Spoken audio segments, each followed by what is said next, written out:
Where the Wild Things Are. Story and pictures by Maurice Sendak. Oh, how are you today? Oh, how are you today? Did you notice I had a new chair today? How are you today? I'm very comfortable today. I hope you're very comfortable today. Did you notice I have a new chair today? How are you today? How are you today? I'm feeling wonderful today, and I'll be reading something that's considered a classic children's story. Absolutely. It was the winner of the Caldecott Medal for the most distinguished picture book of the year. That's what that little gold circle means. And it's a very important award for books to get, the Caldecott. And this book came out in 1963. 1963. 73, 83, 93, 2003, 2000. It's so many years ago that this book came out. Almost 60 years ago. 57 years ago. 57 years ago. This book came out. And Maurice Sendak is such a wonderful illustrator. I can't wait to read this with you. I just want to get right into it. No poems today. New chair, Mr. Greg, how are you? I wanted to take a moment to say hello to a special friend whose name is Tegan. I really appreciate that you hang out with me, and I super look forward to seeing you and meeting you. Okay, let's do the book. Maurice Sendak, Where the Wild Things Are. And look at this splash page. Such beautiful colors. And Maurice Sendak uses a black, you can tell all of those little black lines make a crisscross pattern that gives such a texture to those trees. They're so colorful and at the same time a little bit dark. There's something a little bit dark about those illustrations. And of course, Where the Wild Things Are. And here is our title page. We can see what some of those wild things are going to look like. They're quite whimsical. You see there are stripes, and this wild thing has scales on the legs, and this wild thing has little balls on the legs, and this wild thing has a very long wavy haircut, and this wild thing has horns and sharp teeth and a very large bulbous nose and 4 claws. And over here, and a tail. And over here, we're going to meet him soon. This is our friend Max. Our friend Max.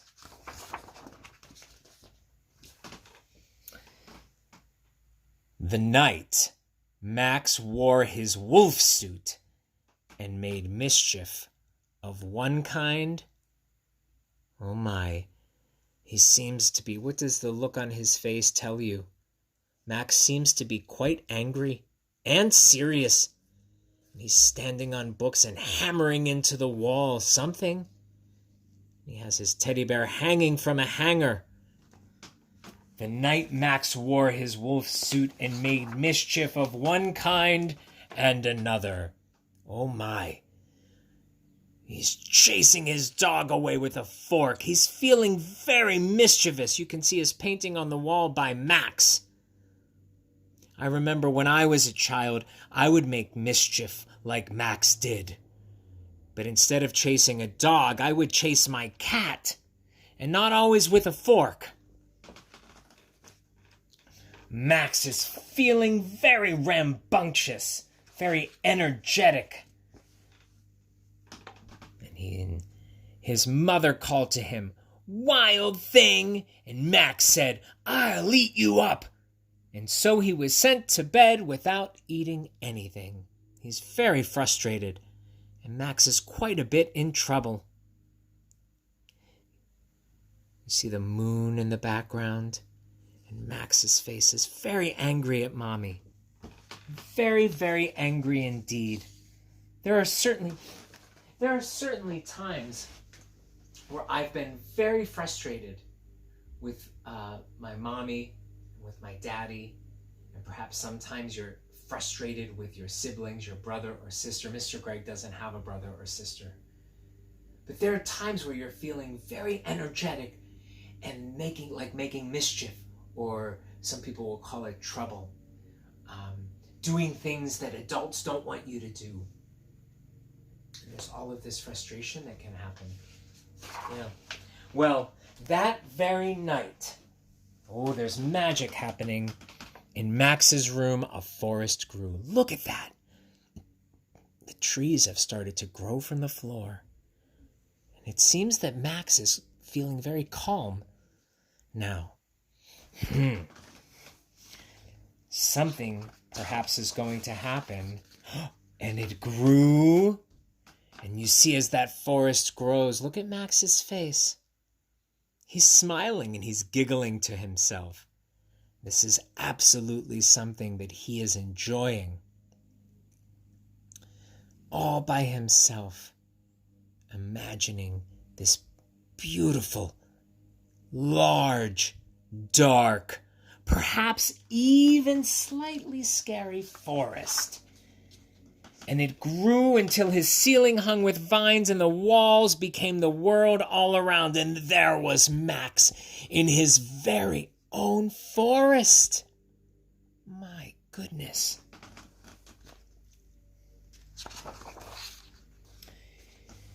And an ocean tumbled by with a private boat for Max, and he sailed off through the night and day. And his boat is called Max. And he's very proud of that boat. You see, those waves that Maurice Sendak painted, they're very turbulent, meaning they're moving very quickly and up and down. And Max is super comfortable with all of that turbulence. And in and out of weeks and almost a year to where the wild things are. Ooh, Max now looks a slight bit worried, doesn't he? He wasn't quite sure what he was going to meet, and what he ended up meeting were the wild things. Oh my goodness. And when he came to the place where the wild things are, they roared their terrible roars and gnashed their terrible teeth. Boom, boom, boom, boom, boom, boom, boom, boom, boom, boom. And they rolled their terrible eyes and showed their terrible claws. Oh my goodness. Max has found an entire island full of such marvelous monsters with such interesting hair and horns and teeth, different sizes, some who walk on 4 legs and some who walk on 2 legs, some with scales and some with fur. Though they do all seem to be smiling, don't they? I wonder what's going to happen here. Till Max said, "Be still," and tamed them with a magic trick. That means he made them very calm. He tamed them. He tamed them with a magic trick of staring into all of their yellow eyes without blinking once, and they were frightened, and called him the most wild thing of all. Max was not afraid. And they made him king of all wild things. Look at that. A beautiful crown and a scepter.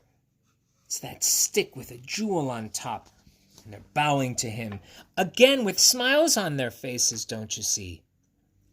And now, cried Max, let the wild rumpus start. Oh my. What is a rumpus? Well, look at that. A rumpus is when everybody dances and howls and has so much fun.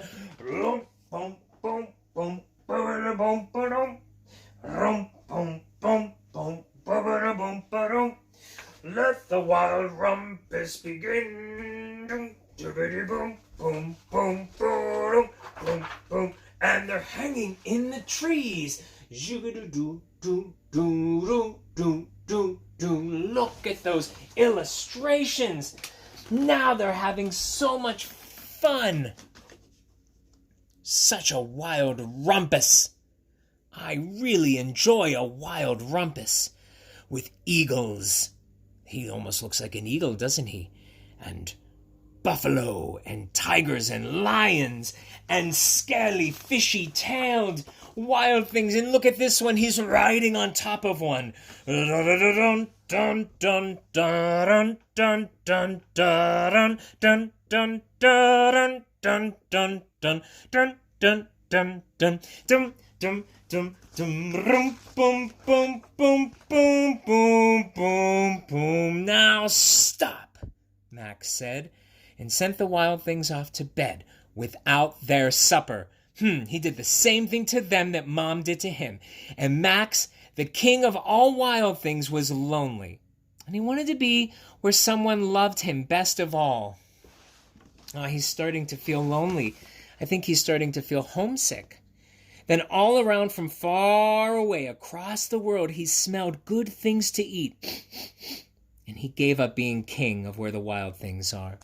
See, he's feeling sad again. So I think he might go back. Oh yeah, see? But the wild things cried, "Oh, please don't go. We'll eat you up. We love you so." And Max said, "No, no, no, no." And the wild things roared their terrible roars and gnashed their terrible teeth and rolled their terrible eyes and showed their terrible claws. But Max stepped into his private boat and waved goodbye. And sailed back over a year and in and out of weeks and through a day. Very content. See how calm he is now? Max is quite the calm character now, isn't he? And into the night of his very own room, where he found his supper waiting for him. Look at that. Right over here is his supper. And see, he's very tired and is quite happy to be back home.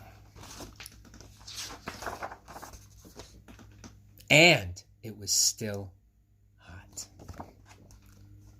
How beautiful. Do you remember when we read the story about the worry monster and how that worry monster had made a place in the child's mind, and the child had to find ways to talk to the worry monster?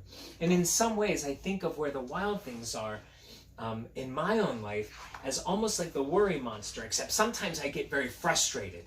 Sometimes I worry, but sometimes I get very angry. And sometimes I feel like yelling, and sometimes I actually do yell and chase my animals. And then if I get, if I have to go to my room, or if I feel just like something is unfair, I will, in my mind, I can go to magical places. And I think perhaps that's what Max did here. And he sailed his boat, and he was quite happy meeting all of the wild things, just like him. And they had a wild rumpus, and they danced, and they played. And it felt very long for Max. In fact, it said it was a year. And I don't know that it was really a year, but it probably felt like a year. And eventually Max, as the king of the wild things, decided, you know what? I smell delicious food. That's probably when Mom brought his food back to the room, and he felt sad.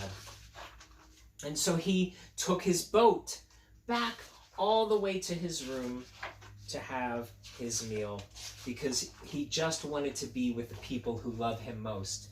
And the people who loved Max most were Mom and Dad.